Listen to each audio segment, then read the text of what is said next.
ناظرین، آج جس موضوع کو ہم لے کر آئے ہیں وہ ہے سیرت ابراہیم علیہ السلام اجمعین، اور بڑے ہی سنجیدہ انداز سے اور بڑے ہی امپورٹنٹ سوال ہم ڈاکٹر صاحب سے کرنے والے ہیں۔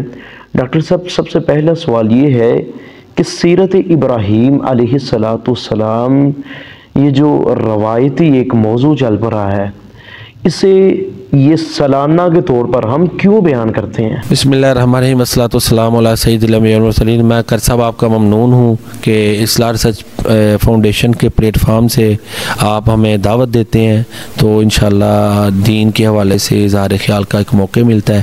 اللہ تعالیٰ آپ کی ہماری اسٹرگل کو قبول فرمائے، اور آپ اس کی جتنی بھی اصلاح ریسرچ فاؤنڈیشن کی ٹیم ہے سب کو اللہ تعالیٰ جزائے خیر عطا فرمائے، دنیا میں بھی اور آخرت میں بھی اللہ تعالیٰ ان کو جزائے خیر عطا فرمائے۔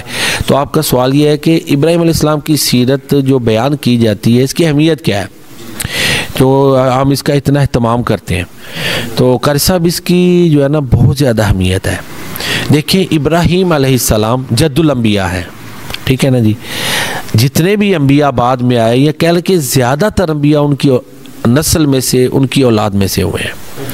اب دیکھیں، ابراہیم علیہ السلام وہ ہستی ہیں جن کو تینوں بڑے الہامی ادیان کے ماننے والے مانتے ہیں، عیسائی بھی، یہودی بھی اور مسلمان بھی۔ ایون کہ داؤد علیہ السلام کے جو زبور کو ماننے والے ہیں وہ بھی ان کو مانتے ہیں۔ اس سے پتہ چلتا ہے کہ ابراہیم علیہ السلام کی اہمیت کتنی زیادہ ہے، اور پھر سبھی کا ان کے معتقد بھی ہیں، سبھی ان کے معتقدین ہیں۔ اور پھر بنی اسرائیل ابراہیم علیہ السلام کی اولاد میں سے ہیں، ہمارے محمد کریم صلی اللہ علیہ وسلم ابراہیم علیہ السلام کی اولاد میں سے ہیں، عیسیٰ بھی علیہ السلام ابراہیم علیہ السلام کی اولاد میں سے، موسیٰ علیہ السلام بھی، داؤد علیہ السلام بھی۔ تو اس سے دیکھ لینا کہ وہ مرکز ہیں، ٹھیک ہے۔ تو ان کے بارے میں کچھ معلومات درست تھیں، کچھ ان کے بارے میں معلومات جو ہے نا وہ غلط مشہور تھیں۔ ان کی صحیح سیرت بیان کرنا ضروری تھا، وہ قرآن نے کی ہے۔ ابھی میں واضح کرتا ہوں وہ کیسے۔ دیکھیں، یہودی کہتے تھے کہ ابراہیم علیہ السلام یہودی ہیں، عیسائی کہتے تھے ابراہیم علیہ السلام عیسائی ہیں، مشرکین مکہ جو بتوں کے پجاری تھے وہ بھی کہتے تھے ابراہیم علیہ السلام ہمارے ہیں۔ ہاں، ان کا یہ دعویٰ تھا، قرآن میں ہے نا جی۔ تو ابراہیم علیہ السلام بت شکن تھے، یہ بت پرست تھے مشرکین مکہ۔